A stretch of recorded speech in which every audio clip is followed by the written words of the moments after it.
everything is back to normal. Happy Friday, feel good Friday. It might have been a record amount of people that came. Right? Humongous. Hey, look, Humongous there's a little dog turnout. here too. You guys showed out. We're even having dogs show up now. Gypsy. That It's dog's amazing. name is Gypsy. It is Gypsy. I saw Gypsy at pickleball.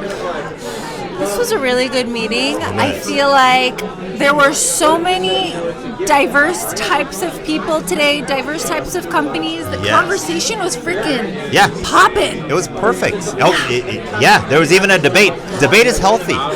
You know, that's disagreements a great are, point. I mean, That's a great people point. have different points of view, and it's okay to have a disagreement and see different points of views. And it just, I mean, you know, I love this. This is what this is about. This has grown beyond what I could have imagined, and it just continues to grow. Diversity. We've got people from all walks of life. We got businesses. We got today's conversation. It was a payroll company that does HR, and it was Joe talking about helping coaches, which we have a lot of them, really kind of scale their business and grow. And it's a perfect balance. And Joe was so freaking motivating. I was like, I want to work with him. He announced a club for people of the group called what? Coaches Club? Coaches Club. Yeah, because that's the thing. We do have a lot of coaches, and a lot of them. I'll even ask them point blank, like, how many clients have you had, or how many, you know, how are you doing your business? Right. And some are brand new at it, and they've had one client, they've had 3 clients, some have had 1,000 clients. But even the ones that have one, you should learn from the person that has 1,000 clients, and it's okay even if you're in the same field. And also, John, basically, it sounded like his other profession was so structured and corporate. That's the kind of coach that I like. I want a coach that gives me structure. Yes. And there's different types of coaches. And then actually one of the questions of the discussion was, what's the difference of a therapy and a coach? Oh, yeah. And my impression that I've told other people before is a therapist is listening and they are using their education to give you the best diagnosis and ways to move forward. And my impression of a coach is they don't have the same credentials, but they have a lot of life experience. And so they give more like advice, more of like what works for them or how they were taught or that kind of a thing. And there is a difference, and there's a space for both. Well, and the thing too is I think there's absolutely space for both. Everybody needs both, but the thing is I think there is a lot of time the coaching leads to therapy. Great point. Because they're not the same. They're not the same. They're totally different. And so a lot of times therapists will meet with somebody and they're going to help you kind of grow. They're not necessarily going to help you scale your business, but they're going to help you figure out where your blocks are. Then that's where you need the coach. And sometimes when you're speaking with somebody and people are, because some people get afraid of counseling.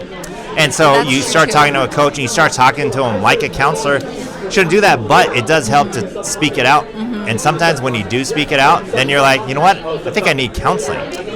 And so then you can go from both, and you need both. So it's just a balance. They can both coexist. Kind of like there was 2 payroll companies here today.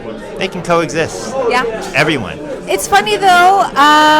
That's a good point. There was a stigma at one time. Like I don't need therapy, but I do want a baseball coach. I do want a basketball coach. It's like, sign me up for coaching, or vice versa. What if somebody's like, no, I'm not a sports person. I don't need a coach, but I do need therapy. It's like the outlook, or even just the person that you interact with. They may be the one to motivate you to seek help. And is that person a therapist? Is that person a coach? How are they going to help you? Right. And then that leads into the other discussion that you brought in.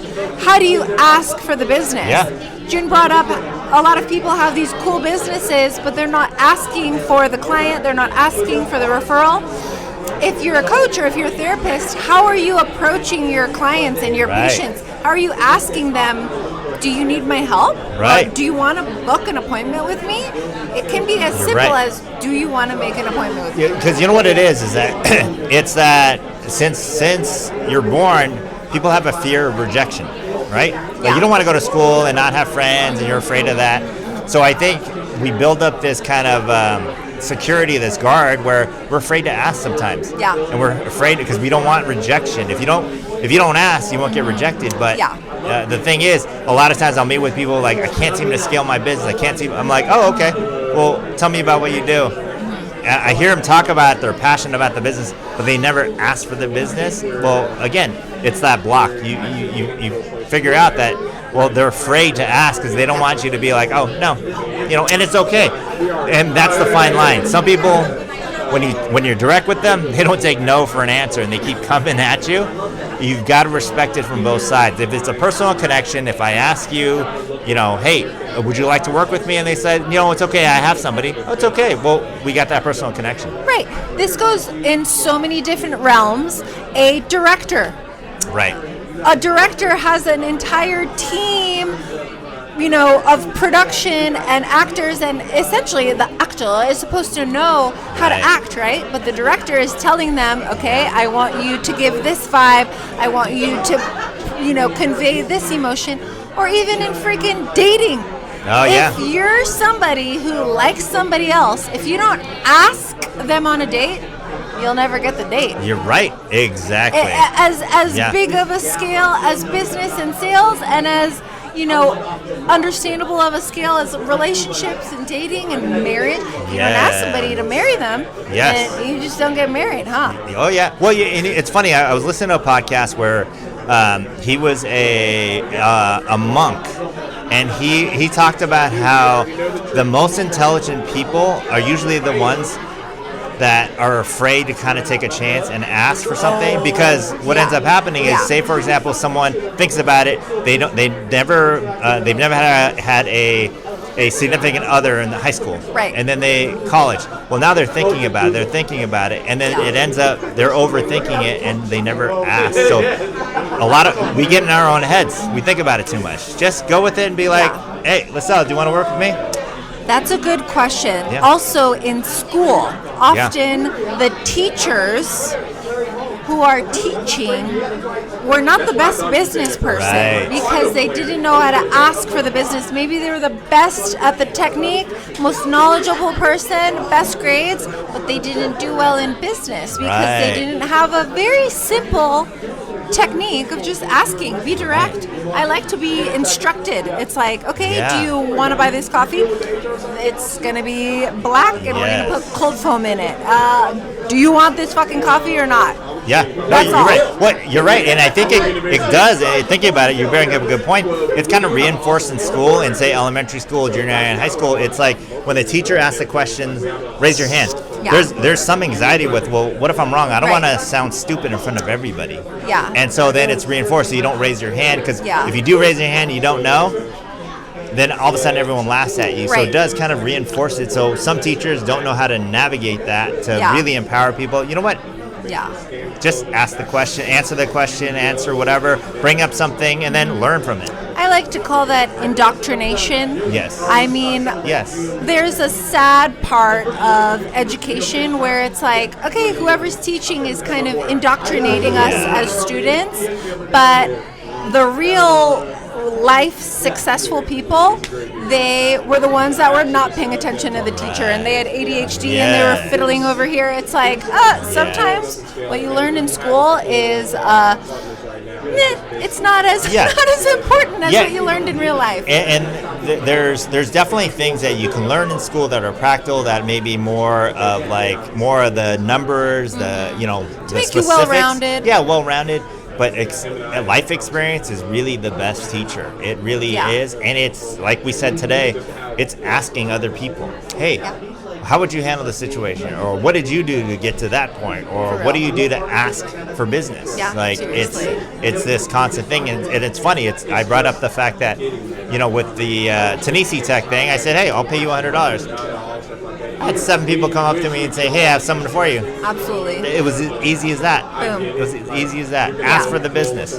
Ask for the business, ask for the referral, and have a referral incentive. Yes. There's a reason. There's a reason why people like, coupons and gift cards. Right. It's like, oh, I got a prize. Yeah, exactly. Yeah, and that's the thing. It's And it doesn't have to be. Because, again, if you're a starting business and you don't have the funds for it, that's fine. Yeah, don't worry about it. A lot of people, if you just ask, it'll come back. But for me, I'm like, might as well. Let me just implement this, and it works. But ask, definitely ask. You know, it's for the longest time. I was afraid to, not afraid, but I didn't ask for help. She's an amazing chiropractor. I have neck issues. I got back issues. I need a whole backiotomy. It's not good. But I asked. I got it. Now she's texting me saying, "Hey, come in. I've got an opening." I'm like, I know, you're right. I should come in. And all I can say is June's neck and spine and posture is so much better. Taller again. I used to be 6'2" in college. I shrunk to like 6'1", and I think I'm going back up. Yeah, I think you might be like 6'3" soon. Yeah. Very soon. All neck. Especially with the boots. Yes, exactly. So, speaking of boots, I need to get some like gnarly, like curb stomping freaking Doc Martens for the Halloween party because What are you going to be? Or is it a surprise? I'll give you a hint. It's going to be a band member. Ooh. And they're kind of like a costume-driven band. It's gonna be one of the Spice Girls. It's gonna be Ginger Spice. No way! That's right. I got it. First time. I'm gonna dye my hair red. What? Oh no! Oh, okay. You actually, that was not the right guess, but that's a good idea. Dang, I thought it was. All right. We should all be Spice Girls, like me, Yvonne, Greg, Carol. We're going to have a Spice Girl party where everybody has to dress up as a Spice Girl. Not this Halloween party, but the next one. I like that, That could be the Thanksgiving party. Oh, actually, speaking of which, I want to do a Friendsgiving. Oh, yeah, so we got to figure out where to Okay. do it, and we'll have a Friendsgiving. I love it. Because there's a lot of people here that they're not from here. They don't have family here. Mm-hmm. They don't have. They just moved here, so they don't have the friends Yeah. here yet. I hate seeing people alone when you don't have to be. So let's do a Friendsgiving. I'll announce that next Friday. Heck yeah. Yeah. Last year, I chose to go to my friend's house for Thanksgiving instead of go to my huge family. I was like, I would rather hang out with my friends today. And it's fun, right? Yeah, it was such a party. You know, sometimes holidays are stressful. It's like I want to enjoy this holiday. No family drama, which I love my family, but no family drama. Yeah. It's just friends, and it's. Speaking of, I'm going to go see my family right now. Ooh, so where are you gonna go eat? Mana Korean Barbecue, sponsor us, Mana. Mana, yeah, we're there all the time. We're there all the Sponsor us time for sure. Which one, Mira Mesa? Mira Mesa, Okay. yeah. Okay, I Definitely. might pop in and show up there. Just well, you're my cousin, and so you'll be Tita. Well, now Tio. especially with the black hair. So Yeah, actually, I know. I did this so I could look more streamlined with you on Fridays. Oh, there you go. Coordinated. So now we got to start coordinating the outfits. So Exactly. I should have wore white, so it would have been red, white, and blue. Oh, on the something. podcast, let's start matching. Okay, let's do it. Well, the other thing too is I want to make artists.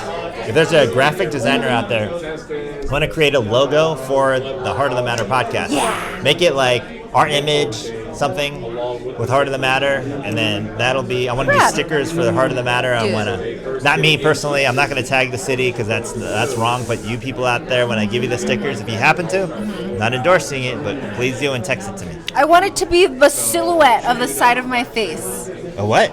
Oh, Silhouette of the side of my face. And then, I don't want to do that because my face is too big. It'll take up the whole sticker. Perfect. It'll be just I don't know. We'll figure it out. Okay. We'll figure it out. Graphic designers. Now we're asking you for your business. Because to be honest, we want to support local. We want to support local artists. I could use ChatGPT, but I'd rather have it be personal. ChatGPT, when I've uploaded my photo and was like, make this into a cartoon, I am offended. I'm offended by you, ChatGPT. Yeah. That's why I use Grok. Yeah. Well, you should see mine. Mine's all head. I'm just top heavy. That's so. okay. Yeah. Big brain. Okay, I gotta go. Okay. Next week, Feel Good Friday, 9 a.m. at Good On Ya. Tuesday, Team Up Tuesday at Maya Moon Collective. We're probably going to be there not next week, but the week after. We'll be there as well. If you want a feature, you want a podcast, email us. Like and subscribe. Help us out on YouTube and Spotify. Like and subscribe. Next week, come early. We're going to have a silent disco. Yes, I love it. And they're going to present, so that'll be a lot of fun. That's a good way to start off with a lot of energy, drop in, and then have a good discussion. Oh, and then we're going to have Chelsea, who is a Shopify expert. Yes. She has a huge company Yes. that helps with Shopify. So if you have a product, we have experts here in every field. Definitely. You know what we need though? We need a plumber because I'm having plumbing issues. So Okay, plumbers, okay. I know you're probably busy. Come to Feel Good Friday because we need one, and you're gonna get a lot of business. We also need a bartender for Bartender. the Halloween party, Yes. October 18, Yes. 6 to 10 p.m. The Brown Studio, $30. Preferably, you provide the alcohol, and then we'll figure out the pricing and all that stuff. So Okay. I can go, but I don't know what to get. I know. I'm just gonna get Aperol spritzes for everybody. There you go. But Okay. all right. Well, again, happy to be back. The group SD on Instagram, Heart of the Matter podcast on YouTube and Spotify. Like and subscribe. Contact us. Come on, Feel Good Friday. Okay. We'll see you next time. We Thank love you, you. Dr. We Lascelles. love you, June. We love you. We love everyone. Bread and butter. Cool. Like, they just take that.